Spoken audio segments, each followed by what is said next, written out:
Hi, I'm Ryan Szymanski, curator for Battleship New Jersey Museum and Memorial.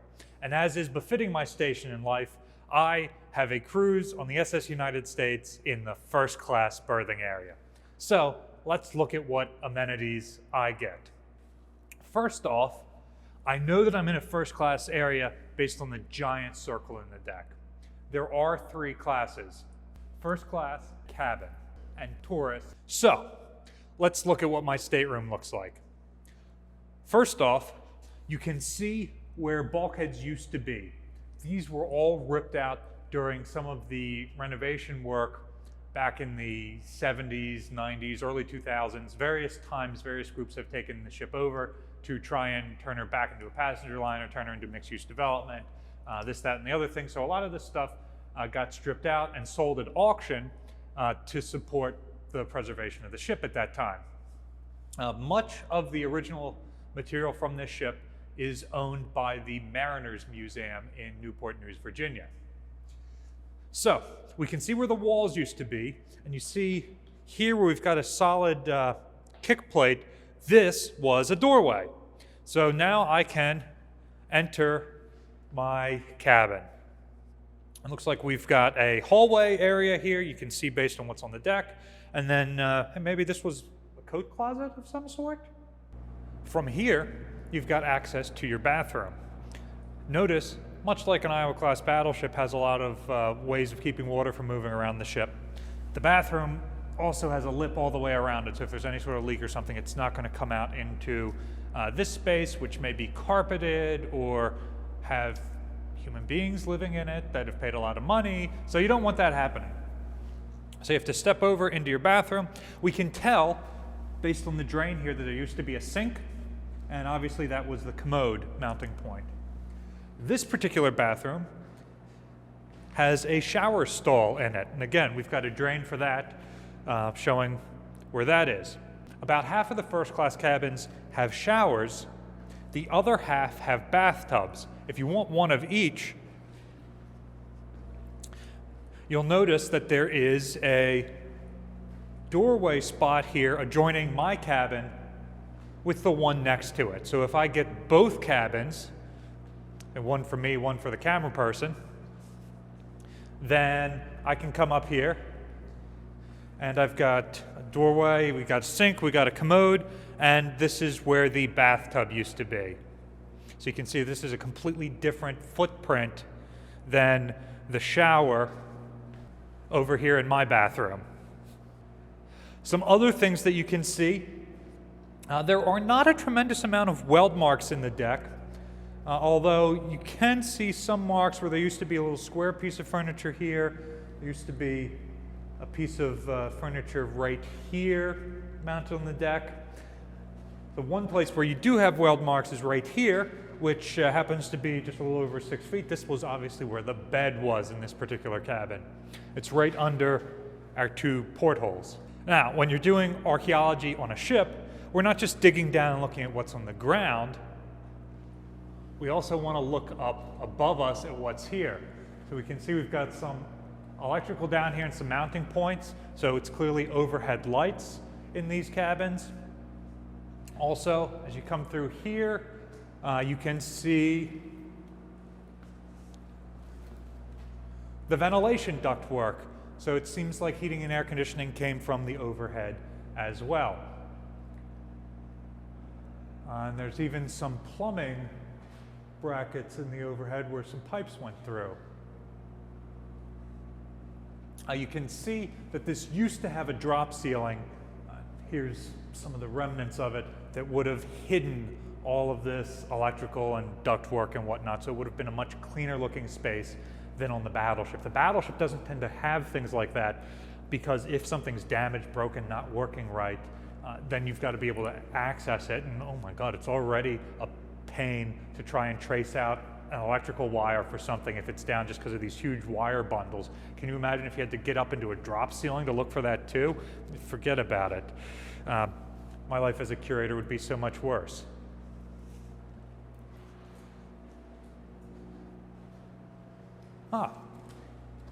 Here's some studs in the deck, so there used to be something bolted right here as well.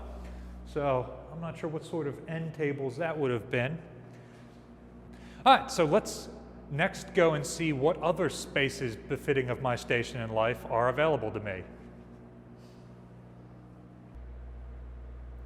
Now we're in the orchestra balcony just above the first class dining room. So you can see the mounting points in the deck where the various tables used to be set up. Around each table, which would have probably had a white linen tablecloth on it, a warming tray in the middle, and an electric light, no open flames. There would have been a set of bright red chairs. On this back wall here, the centerpiece was an art piece called Expressions of Freedom, which again, the appointment and decorations for most of the ship was auctioned off, and it is largely held by the Mariners Museum in Newport News, Virginia. Some of it is held by other places, but the stuff that you can probably see on display is at Newport News, which is where the ship was originally built. Unlike modern cruise ships, where there are multiple places to eat, as the first class passenger that I am, I would be eating 3 meals a day in this first class dining room. Dinner is formal with china and silver and the guys with the white thing over their arm standing by the table and whatnot. Other meals, you probably don't just want to roll out of bed at 10 a.m. and wander in here in your pajamas like you might on a modern cruise ship, but you don't necessarily have to put on the tuxedo for that one. It is worth pointing out that the closets in the staterooms, the ship being largely designed by women and marketed to women, were large enough for full-length ball gowns and other things like that, as opposed to on less ritzy ships that you would never find an upstanding curator like me on. She wouldn't be a luxury cruise liner without a grand staircase, and here is SS United States' at the main deck level. Obviously, somebody like me is always going to stroll down the stairs so everybody can see my grand entrance, but there are also 2 elevators here, and there are elevators all over this ship. We have seen elevators labeled as number 17, so there's significantly more than that. And I have to say, coming from a battleship, both having elevators and having a normal flight of stairs. In fact, I think this stair height is shorter than the stairs in my house. This is far more gradual than anything else on the battleship. So it's quite weird seeing something like this on a ship. As I come forward to these large doors, which I think are more for crew and staff as opposed to a door that me, a first-class passenger, would want to go through, we come into this area with the hash marks or equal signs, or whatever you want to say, on the deck. You notice we've got these big loading doors here for when we're in port loading the cargo on. From here, we go through these big doors. This is tourist class, and this is the tourist class bar. A first-class passenger like me, of course, would never be seen in here. This bar is more or less intact as opposed to some of the other ones on the ship. It still has its counter and everything else. You can see some replicas of the tables and bar stools have been installed, and we know roughly where things go because, again, our archaeology, the posts on the deck are still there. Oh, look at that. SS United States even has her own IPA. Now we're up on the enclosed part of the Promenade deck, and this is the first-class ballroom. You can see that we've got a dance floor here in the center with an overhead space that would have had a drop ceiling in it, with a big glass art piece backlit in it. You can see that we've got a band stage right here. And the bar that you see there is actually in the wrong place. If you look behind it, you can see the footprint for the original bar with deck drains and plumbing and everything else. That's where the original one was. It is believed to still be in existence somewhere, although it is not on display in any museum. The bar that you see there was installed as part of a movie set a number of years ago. Again, we have ideas of where tables would have been and therefore where chairs would have been. in a couple of galleries around the outside of this room. And then as you continue aft through this space, you've got various smoking lounges, dining rooms, and other things, which are very clearly marked on this blueprint over here. So this gives you an idea of the layout of the lounge. It's a fairly circular space with the bar back there. And then you've got the pantry in between, which is this large one. And then on each side, you've got a first-class restaurant and a cocktail lounge. And each of these spaces would have been denoted by the type of artwork that was in there. So for example, on the starboard side here is what was known as the Navajo Lounge because of the types of artwork that were in there. And a number of designers, primarily female, believe it or not, in the 1950s, were brought on to design these spaces. And most of that artwork, again, it's all been removed, and it is mostly held by museums today, although some of it did go to restaurants and other similar organizations back in the day. It has mostly been collected by museums now. Forward of the first-class ballroom is the tourist class theater. So this part at this end is where the actual screen was. As we walk in through the door, all of the seating would have been back here. This space was also used as the, I'll call it holy space, combination chapel, temple, whatever other denominations would have used it, area at appropriate times. So one presumes that the altar or whatever other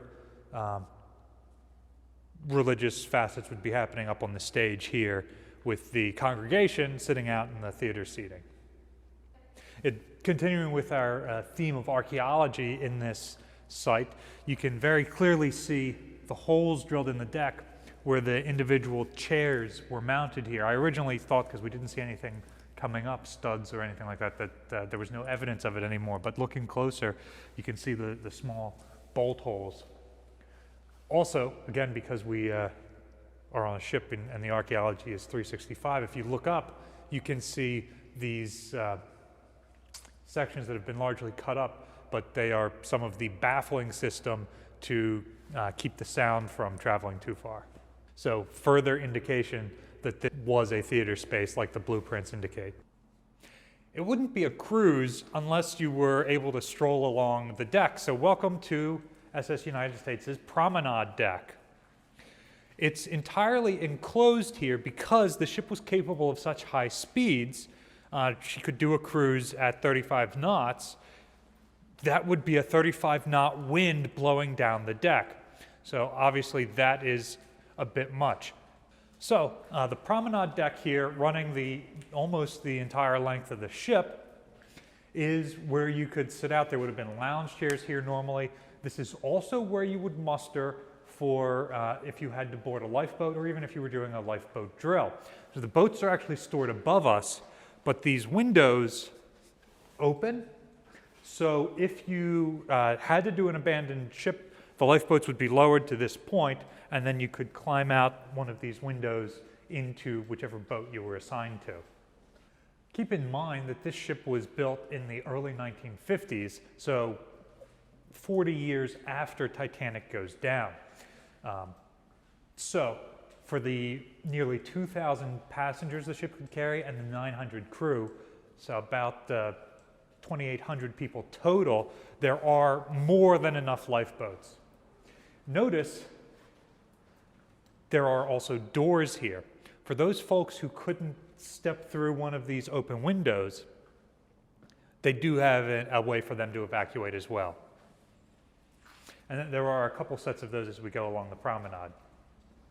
So, this has been your cruise of what it's like to be a first-class passenger on SS United States, like museum curators like myself. What do you think is the most luxurious space that we've seen so far? How does it compare to modern cruises you might have done? I've never been on a cruise myself because I watched Poseidon Adventure when I was way too young and you couldn't pay me enough to get me on a cruise ship. Battleship New Jersey receives operating support from the New Jersey Department of State, also from a number of other businesses and private individuals like yourselves. We really appreciate your support, and you should consider supporting the SS United States Conservancy, who let us on board to film today. There's a link in the description below for ways you can donate to help them preserve this unique vessel, and also links to their social media page so you can follow their progress. You can support Battleship New Jersey by liking, sharing, and subscribing so more people find out about us and our channel. Thanks for watching.